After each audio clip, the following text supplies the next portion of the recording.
राधे राधे, जय श्री कृष्णा। आज हम बात करेंगे कि भगवान कृष्ण को 56 भोग क्यों लगाया जाता है। त्योहार हो या कोई पूजा, भगवान को भोग लगाने की परंपरा चली आ रही है। कोई मिठाई का भोग लगाता है तो कोई पंचामृत का।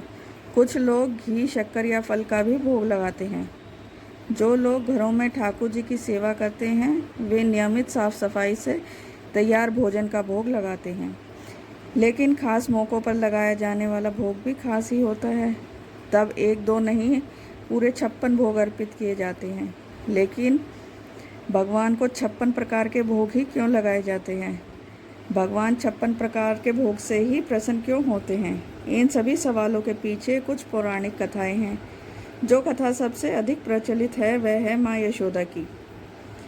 मान्यता है कि माता यशोदा द्वापर युग में कान्हा को बचपन में एक दिन में 8 पहर का भोजन कराती थी। यानी भगवान कृष्ण 8 बार भोजन करते थे।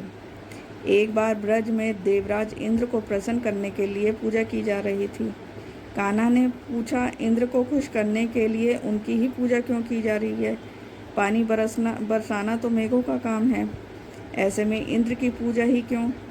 पूजा करनी है तो गोवर्धन पर्वत की करें, जो बिना किसी फल की इच्छा किए पूरे ब्रज के पशुओं का पेट भरते हैं।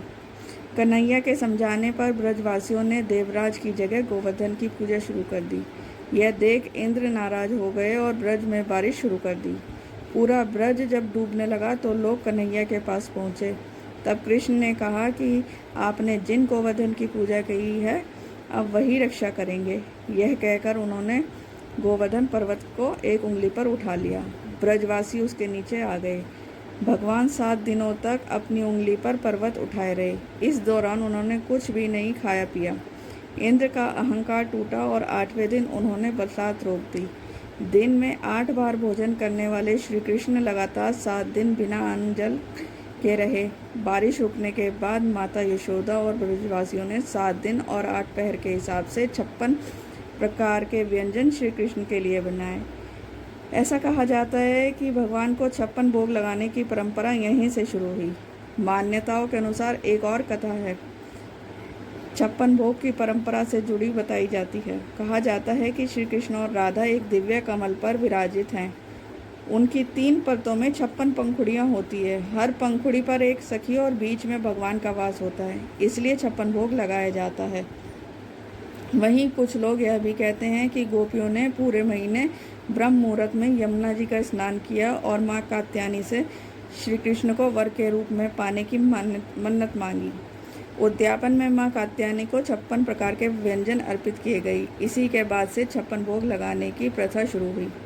अब जानते हैं कि भगवान श्री कृष्ण को 56 भोग में क्या क्या अर्पित किया जाता है। मान्यताओं के अनुसार 56 भोग में 20 प्रकार के मिष्ठान, 20 प्रकार के मेवे और 16 प्रकार की नमकीन होती हैं। ये सब कृष्ण को प्रिय बताए जाते हैं। भगवान को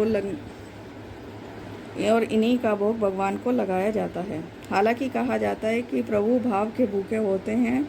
उन्हें क्षमता के अनुसार कुछ भी अर्पित किया जाए तो वे खुशी से स्वीकार कर लेते हैं।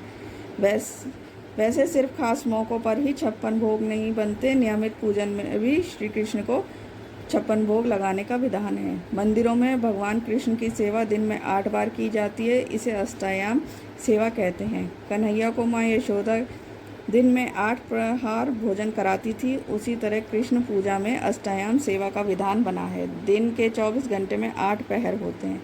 इन्हीं 8 पहर में भगवान की सेवा की जाती है। 8 पहरों में की जाने वाली सेवा अष्टयाम सेवा है। मंगला, श्रृंगार, ग्वाल, राजभोग, उत्थापन भोग, आरती और शयन, इसमें हर पहर भगवान को भोग लगाने की परंपरा है। इन्हीं मान्यताओं के अनुसार भगवान को 56 भोग लगाए जाते हैं। अगर आपको मेरी वीडियो पसंद आई हो तो लाइक, शेयर, सब्सक्राइब जरूर।